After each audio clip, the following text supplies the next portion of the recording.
nesta manhã muito especial, quando a graça de Deus está sobre nós e o Espírito Santo vai distribuindo a cada um as porções espiritual como Ele quer. Não tenham dúvida de que muitos já foram saciados e alguns outros estão ainda para ser saciados. Eu acredito que neste local hoje todo mundo vai voltar para suas casas feliz pelas porções que Deus tem reservado para a sua igreja. Não obstante o cansaço de muitos e alguns problemas que surgem cada dia, porém a bondade de Deus nos cerca e alcança as nossas necessidades, pois Ele é maravilhoso. Quero falar com os irmãos que Israel estava embalado do reinado de Salomão. Um tempo poético da igreja da terra, do povo de Deus, e ele caiu rápido na graça do povo, sendo filho de Davi, muito sábio, muito preparado, viu, irmãos? Muito inteligente, muito capaz, muito humilde, muito decente, muito educado e cheio do Espírito Santo de Deus. E Salomão reinou em Israel com uma missão de arrebanhar o povo que estava de certa forma disperso, e mais do que isso, fazer um templo, que até então o povo não tinha um templo central para se congregarem. Tinha as sinagogas, os lugares onde eles serviam a Deus, mas eles não tinham ainda uma reverência espiritual naquele período. E Salomão reinou com essa promessa de Davi, que deu já para Salomão toda a planta do templo. E o povo, sabendo disso, entenderam que eles iriam ter um templo para se congregar à altura dos filhos de Israel. Coisa muito grande que aquele povo estava precisando.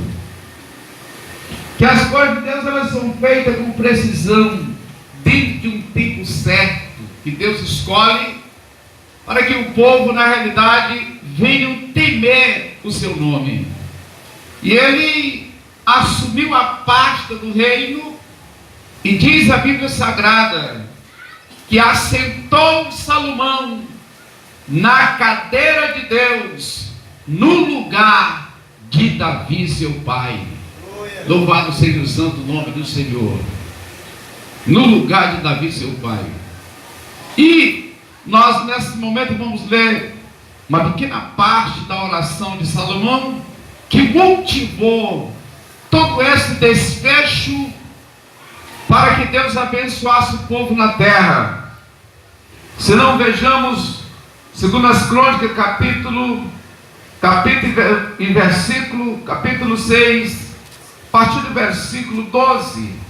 Louvado seja o nome de Jesus, que nos diz assim: e pôs-se em pé perante o altar do Senhor, defronte de toda a congregação de Israel, e estendeu as mãos, porque Salomão tinha feito uma base de metal de 5 côvados de comprimento e de 5 côvados de largura, de 3 côvados de altura, e tinha posto no meio do pátio, e pôs nela em pé, ajoelhou-se em presença de toda a congregação de Israel, e estendeu as mãos para o céu, e disse: ó Senhor Deus de Israel, não há Deus semelhante a ti, nem nos céus, nem na terra, como tu guardaste o conserto e a beneficência aos teus servos que caminham perante ti de todo o seu coração. Aleluia. Meus irmãos, a construção do templo foi algo que deixou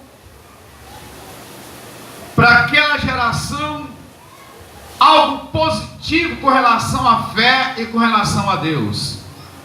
E Salomão era para fazer a construção do templo, que já tinha terminado de fazer o templo e a casa do rei, e assim ajuntou toda a congregação de Israel e um montão de pessoas, e com certeza vizinhos de outras terras, de outros países estavam lá. E ele tinha feito um palanque de metal, de ferro, e colocou no pátio, no meio da congregação dos filhos de Israel, ficou sobre ele em pé, depois dobrou o seu joelho diante de toda a congregação. Israel estava vendo o seu rei de joelho. Aleluia. E essa oração de Salomão, essa oração intercessória de Salomão, ele intercedeu por 7 modelos de pessoas que viviam na terra, irmãos. 7 modelos de pessoas. Ele foi intercedendo com muita calma. Eu vi aqui no esquema da oração de Salomão uma oração muito organizada, muito ordeira e muito inteligente. Aleluia. Não é como aquelas orações que às vezes passamos, que quando terminamos de orar, nós não sabemos nem por que oramos. Não, uma oração organizada, de acordo com aquilo que Deus colocou no seu coração. Diante da congregação, em cima do palanque de ferro, estava Salomão com o joelho dobrado e as mãos levantadas para o céu, e ele intercedia. A primeira intercessão que ele fez foi contra a maldição entre os irmãos. Ele intercedia porque se houvesse entre os irmãos algum problema entre um e o outro, e às vezes o outro lançasse alguma palavra de maldição, ele agora estava intercedendo, quebrando as palavras de maldição. Aleluia. Muitos conhecem Salomão como pregador, como aquele que compôs vários provérbios, alguém que era superior em sabedoria e em graça no seu tempo. Mas poucos conhecem Salomão como aquele que orava de joelho e buscava a face de Deus, para Deus abençoar o seu povo. E ele estava de joelho naquela hora, na intercessão, e dizia: meu Deus, se houver entre o povo algum tipo de confusão ou problema, e se alguém lançou palavra de maldição contra o outro, eu te peço agora, meu Pai, que tu entre em providência, em julgue entre um e o outro, para que seja sarado aquele que seja verdadeiro, e o outro seja pago conforme as suas obras. Esta é a oração de Salomão. A segunda parte da oração de Salomão, ele estava orando pela ferida que o povo tinha por causa do pecado. Ele sabia que o povo tinha pecado, e entre aquele povo tinha alguém que estava ferido, porque os seus feitos levaram às doenças e às enfermidades, e ele estava intercedendo também. Meu Deus, está alguém doente, está alguém ferido, venha sarar, venha, meu Pai, trazer a saúde para ele. A oração intercessória esquematizada do rei Salomão. Queridos irmãos, nós estamos vivendo em um tempo que são poucos os líderes que se interessam pelos seus liderados, são poucos os chefes que se interessam pelos seus chefiados, poucos oram a Deus, poucos buscam a face de Deus, e tem alguns que não buscam, que nem ora, mas só vê o defeito e os erros dos outros. Queridos irmãos, nós somos salvos pelo poder de Jesus Cristo.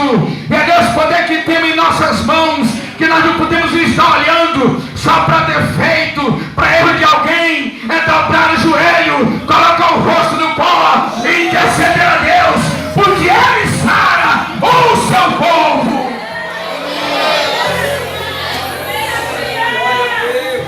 Ele era rei de Israel, dos reinos, o reino mais poderoso da época.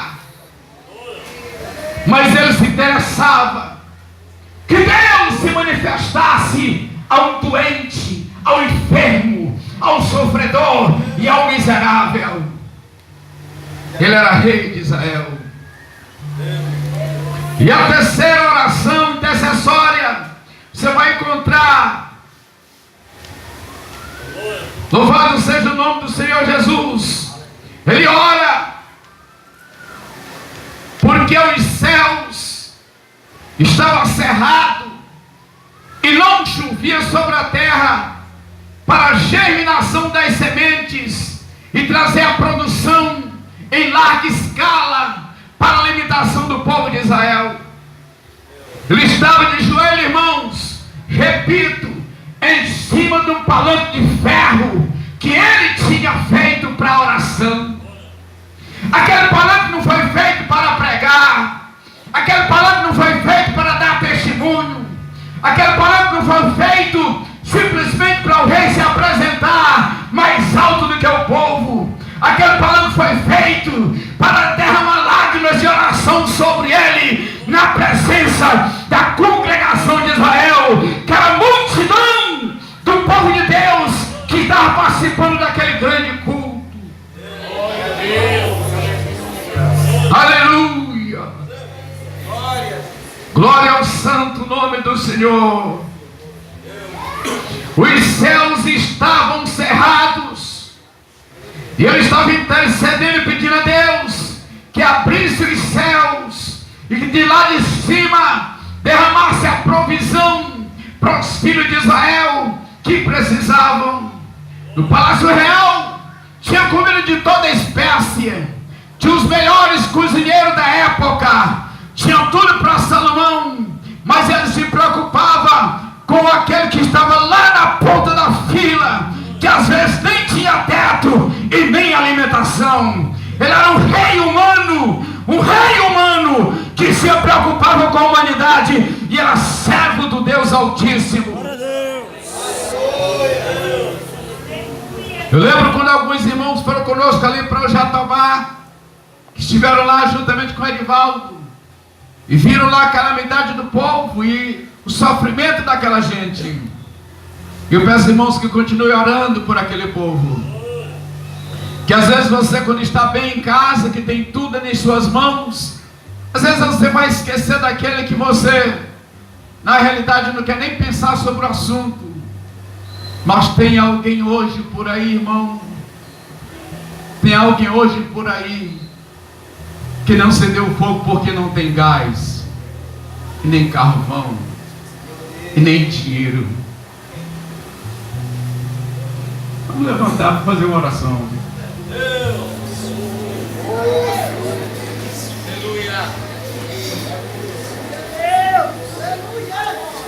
Espírito de Jesus Cristo, Tu conheces a todos nós aqui agora, sabe da nossa vida mais do que nós sabemos, e nós estamos aqui para descortinar a Tua palavra, para que ela possa entrar em nosso coração e fazer, meu Deus, um movimento espiritual tão grande que jamais vamos esquecer. Mas tem alguém por aí, Senhor, que está muito carente. Se não vejamos nos hospitais o gemido, o choro de alguém que perdeu o seu ente querido, se não vejamos, meu Pai, nos acidentes também alguém agonizando nas ferragens e o sangue se derramando, meu Deus. Há muito sofrimento em nossa terra, meu Pai, e às vezes a gente não para para pensar isso. Levanta a cabeça e segue só em busca do seu próprio projeto, da sua própria vida, esquece dos feridos, dos mortais, aqueles que estão gemendo. Mas aqui agora, meu Pai, nesta hora, Senhor, ó meu Deus, classifica alguém aqui e chama alguém aqui para enviar, meu Pai, em nome de Jesus Cristo, a terras longínquas, meu Deus, para resgatar, meu Deus, uma alma que o diabo está perto para devorar vivo. Espírito de Deus, eu nunca vi uma presença satânica tão pesada do que essa que estamos vivendo agora.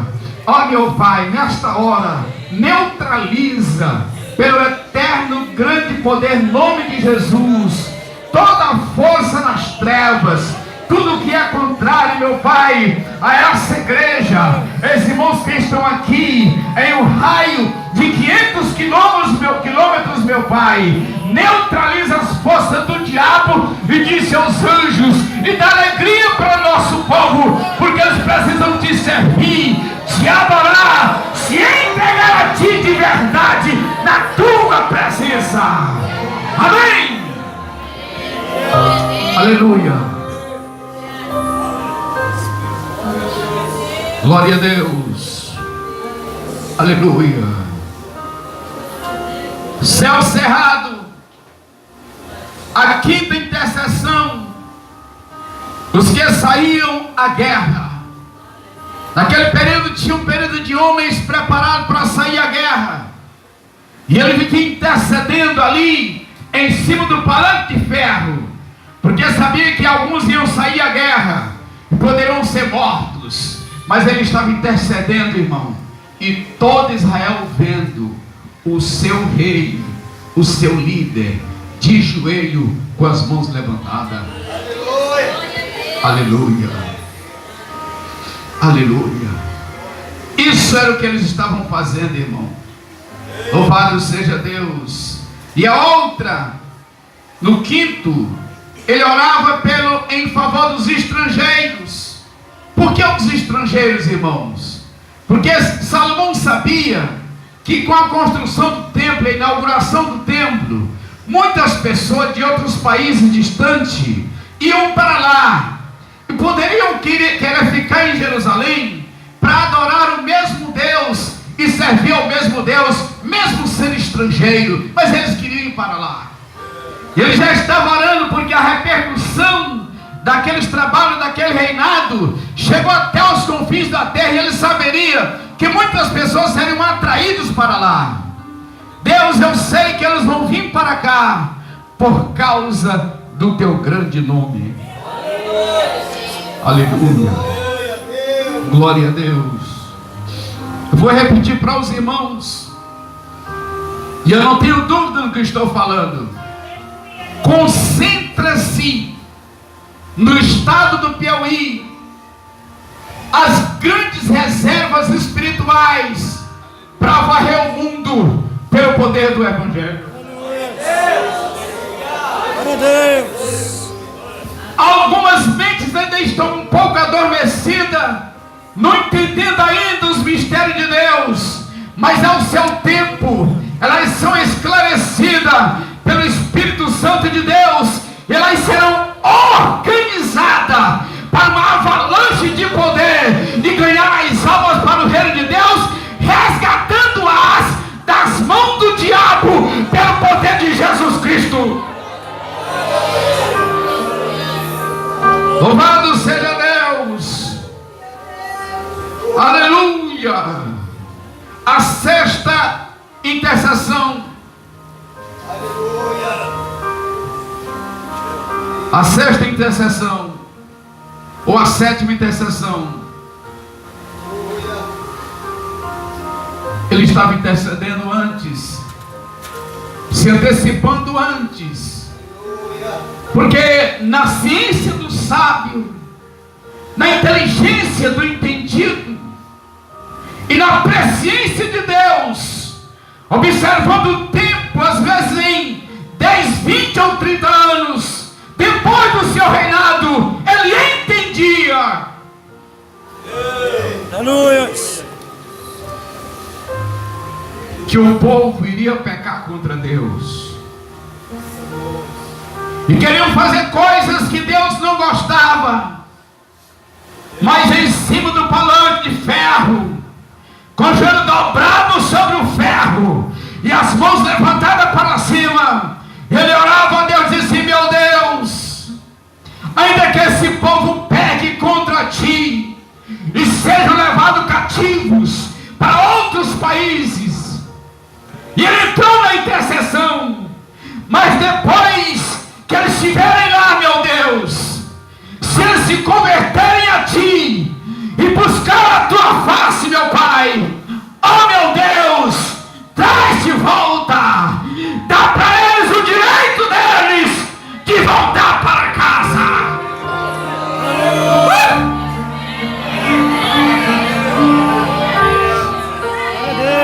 Aleluia! O líder de Deus, ele tem que ter uma visão longínqua com relação ao tempo. Ele tem que fazer uma previsão do que poderia acontecer daqui a 10, 15 ou 20 anos com a igreja de Deus. Ele já tem que estar com o joelho dobrado na oração intercessória para Deus amenizar o povo que há de sofrer.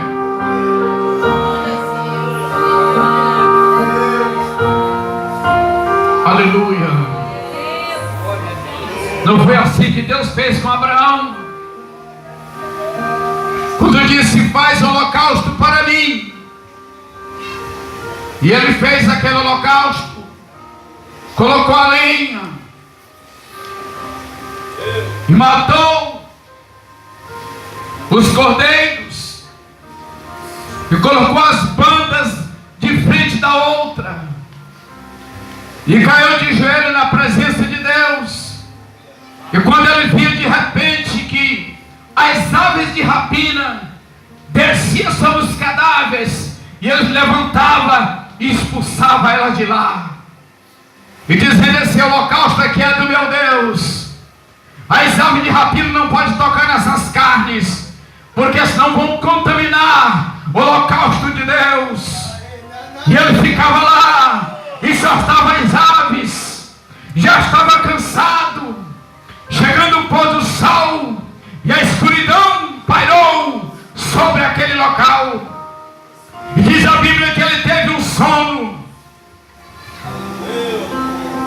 e naquele sono, naquela escuridão, Deus dizia: Abraão, teus filhos serão cativos no Egito e passarão 400 anos lá.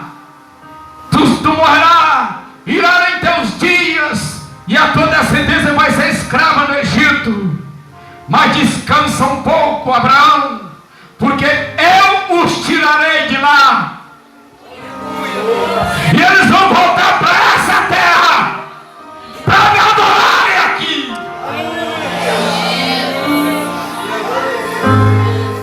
Sendo assim os casos que poderão ocorrer, meus irmãos.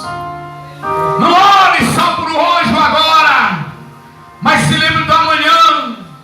Vocês que são pais, que são avós, vocês que têm muitos filhos e netos, comece a intercessão pelos dias que virão.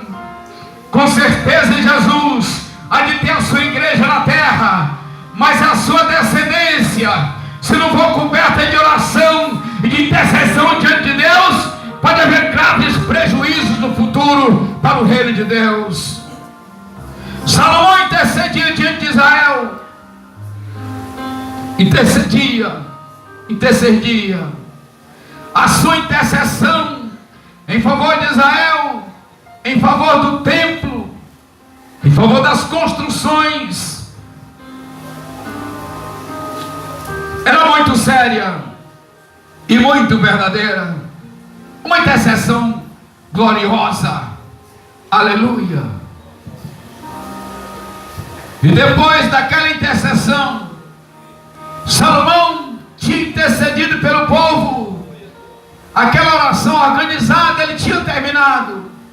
Depois que terminou aquela oração, diz a palavra de Deus E acabado Salomão de orar, desceu o fogo do céu e consumiu o holocausto e os sacrifícios, e a glória do Senhor encheu a casa, e os sacerdotes não podiam entrar na casa do Senhor, porque a glória de Deus tinha enchido a casa.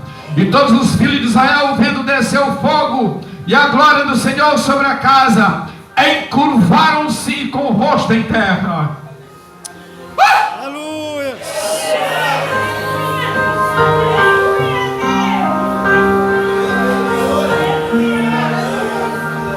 Também faz sama faiandai, mas não vocês são vacaçai. Você ainda não viu uma congregação de 6 milhões de joelho dobrado com o rosto em terra? Você ainda não viu o clamor?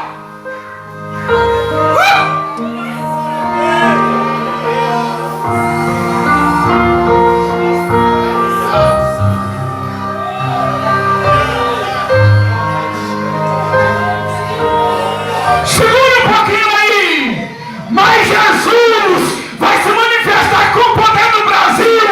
Nós vamos ser uma congregação de joelho de 7 milhões, de 70 milhões de pessoas na presença de Deus.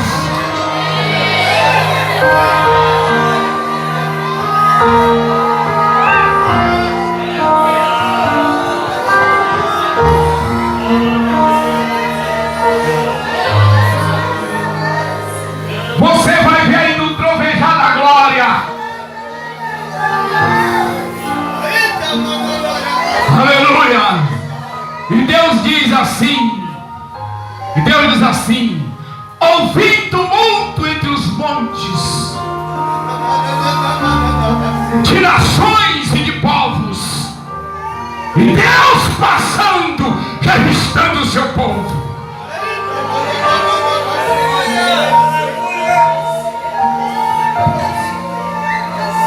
É Deus que faz a revisão. De tempo em tempo, Ele vem fazer uma revisão no meio do seu povo. Ele se manifesta e faz uma revista. Se não vejamos, o anjo está com a prancha na mão e Deus faz a revisão. Tá o nome de Maria, tá o nome do João, tá Pedro aí, tá Isaac aí, tá Manassés aí, tá Robão aí, tá José aí, tá Lucas não está. Ele vai revisando, vai revisando, vai revisando. Deus revisa nesta manhã a sua amada igreja.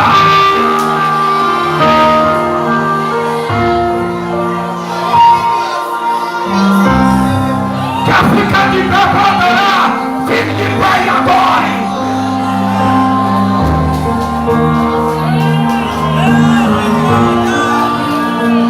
Não é pastor que avisa a igreja.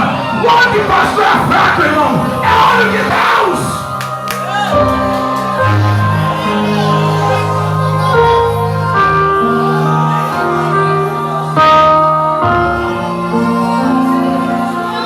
Louvado seja o Eterno, poderoso seja o seu nome, justo e fiel o Senhor, grande em obras, maravilhoso és, santo, justo, grandioso, tudo que é bom, está em Deus, está em Deus.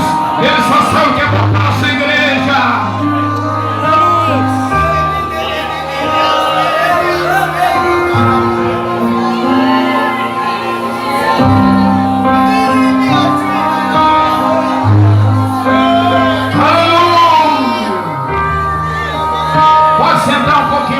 Vamos entrar mais um pouco aqui na palavra. E diz o trecho sagrado: e o rei e todo o povo ofereciam sacrifícios perante o Senhor. E o rei Salomão ofereceu sacrifício de bois, 22 mil bois, e de ovelha, 120 mil ovelhas. E o rei e todo o povo consagraram a casa de Deus. E os sacerdotes, segundo as suas turmas, estavam em pé, como também os levitas com os seus instrumentos de músicas do Senhor, que o rei Davi tinha feito, para louvarem o Senhor, porque a sua benignidade dura para sempre. Aleluia. Os sacerdotes em fileiras, organizados conforme as suas turmas e as suas hierarquias. Deus gosta de hierarquias, irmãos. Se você é alguém que é contra a hierarquia de Deus, aprenda na Bíblia que tem crente novo convertido, tem crente de banco, tem crente chegando, tem cooperador, tem auxiliar, tem diácono, tem presbítero e tem pastor. Isso é hierarquia. E alguém me perguntou um dia por que um senta aqui na frente e outros lá embaixo. Alguém querendo entender que isso está errado. Nunca creu em Deus ainda, não sabe o que é a Bíblia. As hierarquias são feitas por Deus, criadas por Deus, para serem observadas e obedecidas. Alguém quer trocar em miúdo as coisas de Deus, misturar tudo em coisa nenhuma? Nós estamos em um tempo da força da nova era, mas a igreja não segue a liturgia ou a filosofia da nova era, não, irmão. Quer desmanchar tudo em coisa nenhuma, que a verdade não é meramente uma verdade, não é tão absoluta. A verdade é absoluta, é verdadeira. Jesus Cristo é a verdade, não existe outro Deus além dele. E eu subi ao céu, está dizendo, tem na costa escrita, Rei dos Reis e Senhor dos Senhores.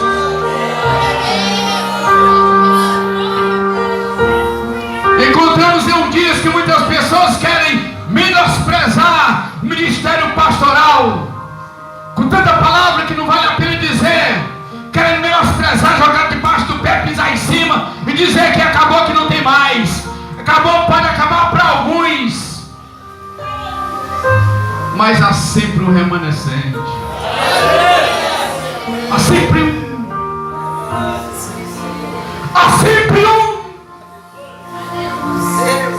Quando Deus não pode contar com 1 milhão, Ele conta com um para fazer a diferença.